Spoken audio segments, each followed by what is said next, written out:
tutaanguka nayo bado. PLP, Unite, Liberate.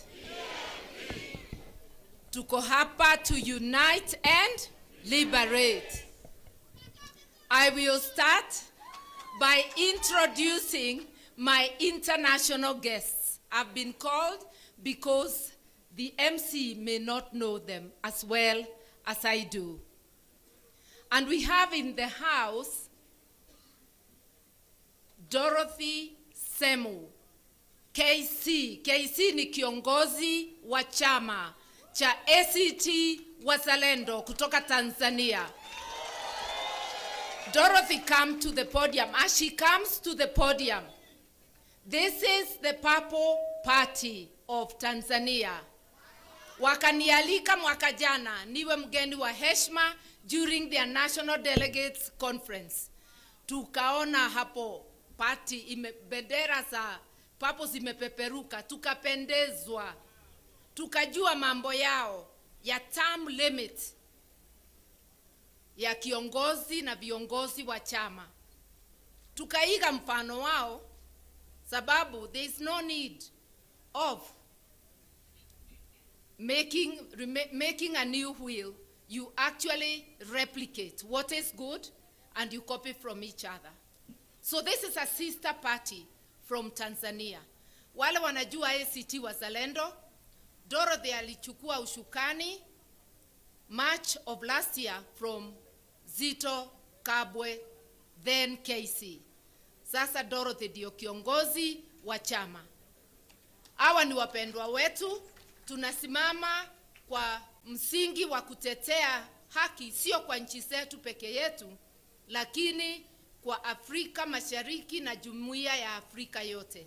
Sitamhadithia zile kazi tumefanya na Mama Dorothy na viongozi wengine. Welcome our honored guest, Dorothy Semu, KC.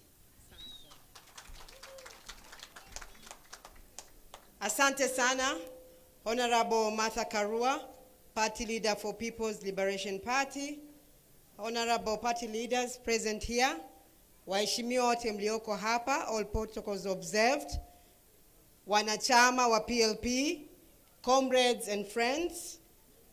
It's an honor and privilege to stand before you today at this significant milestone of the brand reveal event. On behalf of the ACT Wazalendo Party and the people of Tanzania, I extend my heartfelt congratulations to you on this bold, visionary rebranding initiative of your party from the National Red Bull Coalition Party to the People's Liberation Party.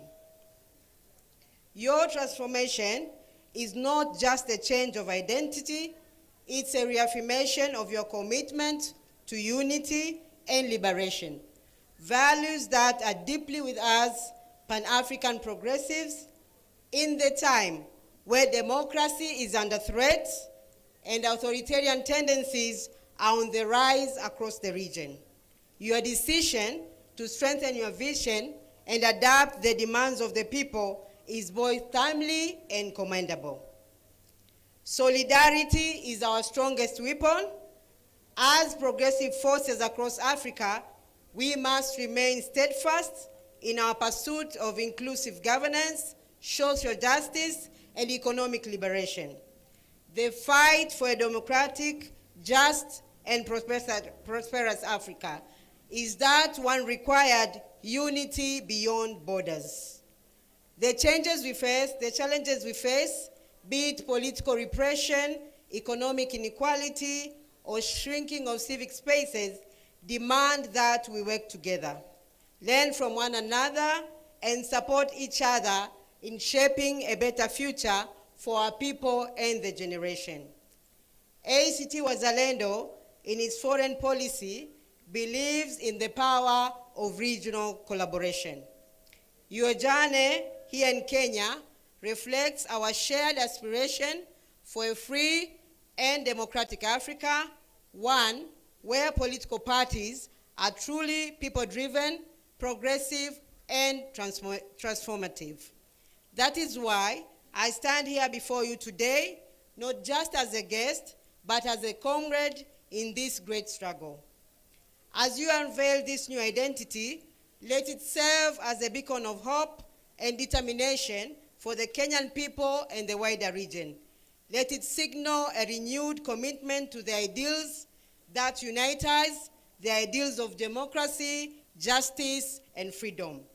We, in ACT Wazalendo, stand with you, we celebrate with you, and we pledge to continue working alongside you as we build a Pan-African movement that champions the rights and aspirations of all our people.